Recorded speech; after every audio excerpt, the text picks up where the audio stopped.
According to Hesiod's ancient works, especially the Theogony, the Titanomachy marks the final great struggle in the cosmic succession of Greek mythology. Chaos gave rise to Gaia. Gaia birthed Uranus. Uranus fathered the Titans. Kronos overthrew Uranus.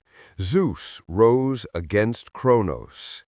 And now, with Zeus grown to power and gathering allies, the universe stands at the brink of a conflict older than time itself. The Titanomachy is not simply a war. It is a symbolic clash of eras, a struggle between tradition and renewal, stasis and change, tyranny and liberation. To understand this battle, we must return to its spark, to the fear, prophecy, and ancient grudges that set the cosmos aflame. The aftermath of Kronos' fall. Kronos, king of the Titans, had swallowed his children for years. But Zeus escaped, hidden by Rhea, protected by Gaia, and raised in secret. When Zeus returned as a grown god, he confronted Kronos. Rhea and Metis helped him force Kronos to disgorge his siblings, Hestia, Demeter, Hera, Poseidon, and Hades. Freed, furious, and reborn, the Olympians stood beside Zeus as their leader. But the fall of Kronos did not end the struggle. It ignited it. Kronos fled to Mount Olympus, the seat of Titan power, where his brothers and sisters awaited. Iapetus, Hyperion, Coeus, Creus, and the relentless, iron-willed Atlas, whose loyalty to Kronos never wavered. There, beneath the shadow of the mountain, the old gods gathered.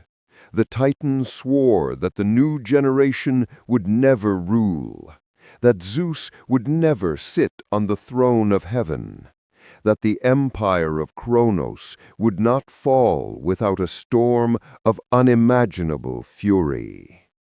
War was inevitable. 2. Zeus prepares for war. Zeus returned to Mount Ida and called his siblings to council. The air trembled when he spoke. We rise not just against Kronos, but against an age of fear, against the swallowing of children, against a legacy of chains.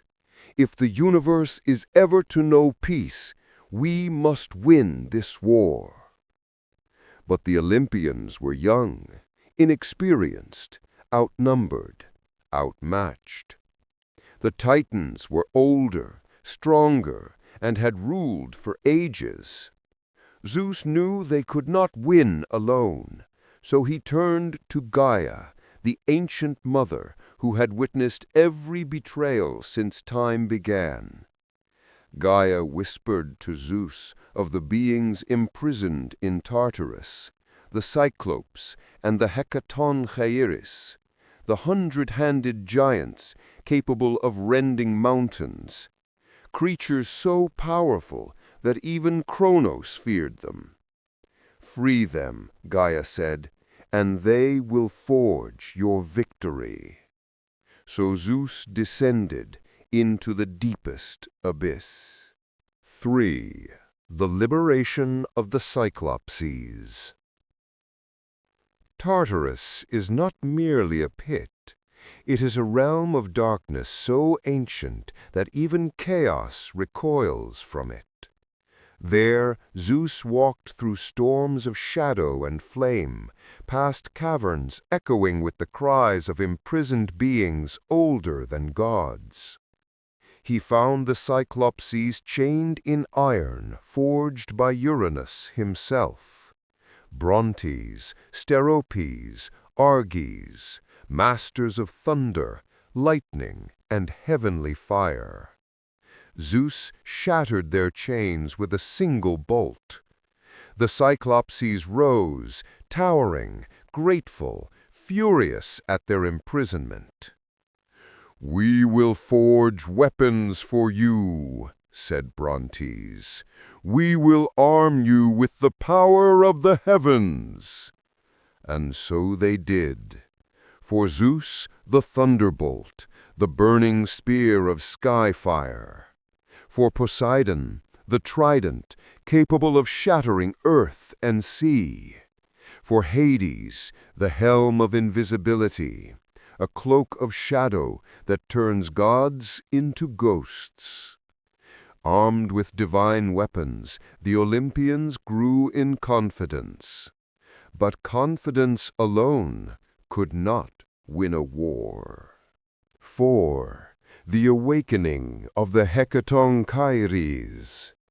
Beyond the Cyclopses lay the Hecatonchires, Kotos, Briareos, and Gyges, each with 100 arms and the strength to hurl entire mountains.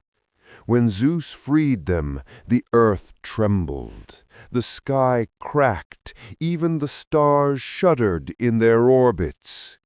The giants bowed to Zeus. "We will fight for you, for we owe no loyalty to the Titans."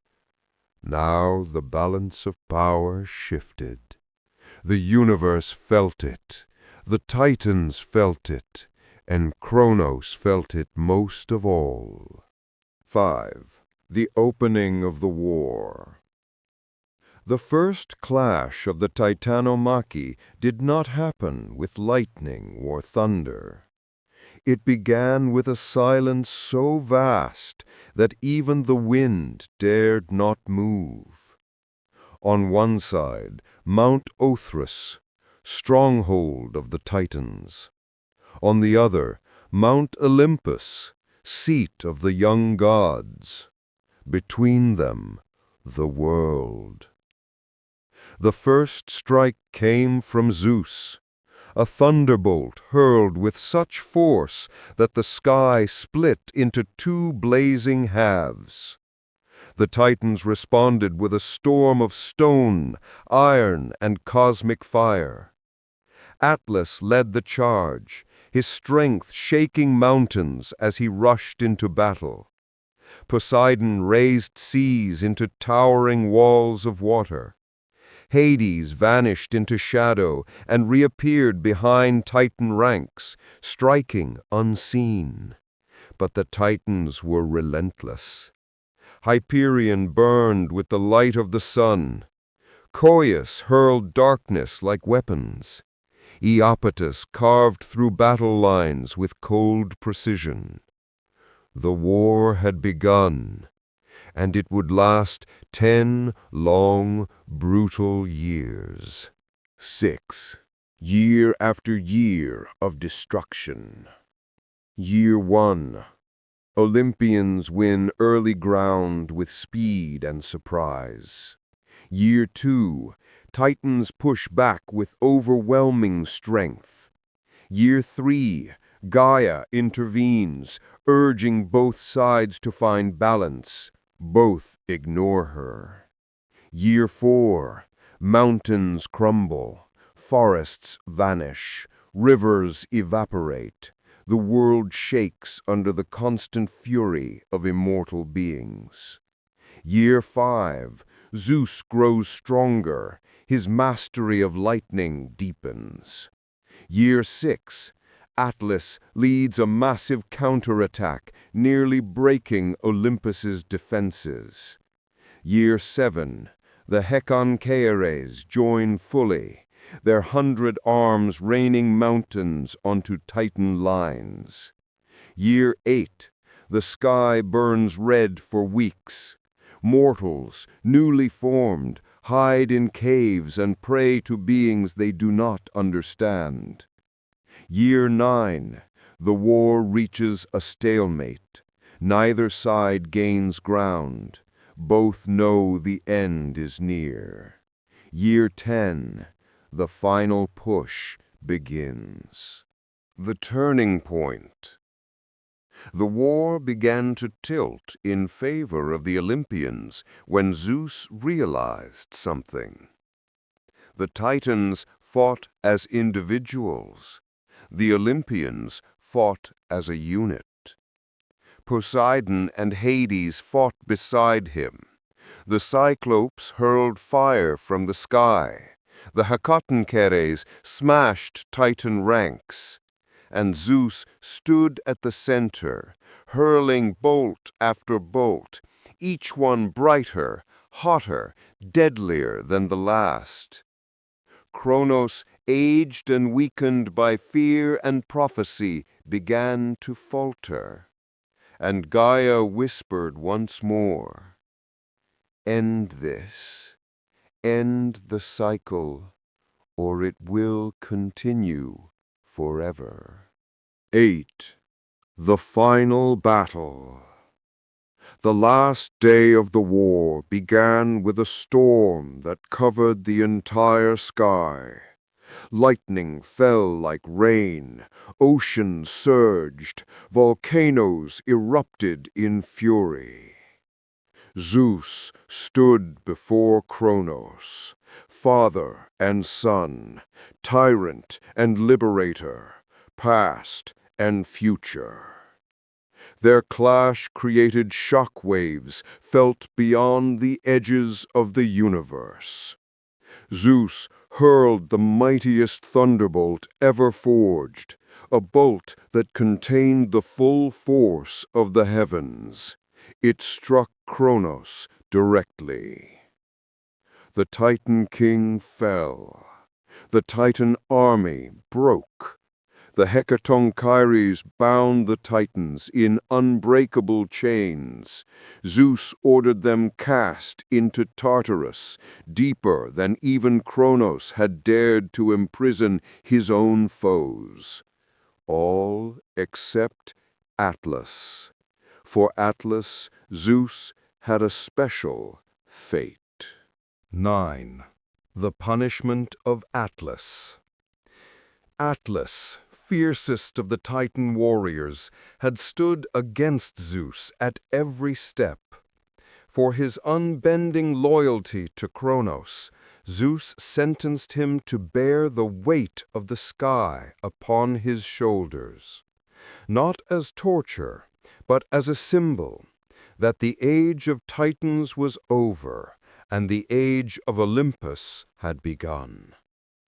Atlas bowed under the heavens, his strength eternal, his burden unending. Symbolic analysis. The Titanomachy is not just mythic war, it is transition. The old being replaced by the new, chaos giving way to order, cycles of tyranny broken by courage. Kronos symbolizes fear, fear of prophecy, fear of change, fear of losing power. Zeus symbolizes transformation, the acceptance that the world must evolve. The Cyclops and Hecatoncheires represent hidden potential, powers suppressed by the old order but necessary for the future. And Atlas symbolizes resistance, strength without vision, loyalty without wisdom. Every element of the Titanomachy mirrors a truth about cycles of power. No reign lasts forever. No order is absolute. Every age ends so another can begin. Calm outro. As the dust settles, as the mountains heal, as the scars of war fade, a new light rises over Olympus.